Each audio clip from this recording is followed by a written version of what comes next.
كانت دايما هناك زي جنينة بيطل عليها شباك، بصوت عصفور كل يوم تصحى على تغريده لحد ما قلبك استسلم لشباك صيده.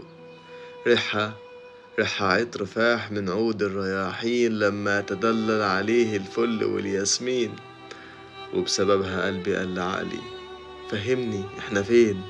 علي رد عليه وقال له انت مش مدرك نبضك كان لمين.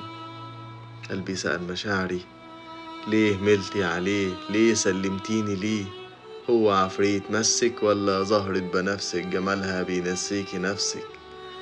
هي فعلا زهرة، لكن أحلى من أي زهرة في الميدان، بتنمو في المكان تحلي المر أيا كان.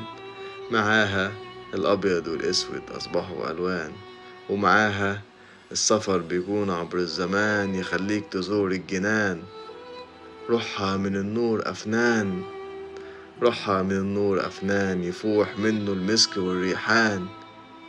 لا هي إنس ولا هي جان، في كامل وصفها آمنت بصورة الرحمن، فبأي آلاء ربكما تكذبان.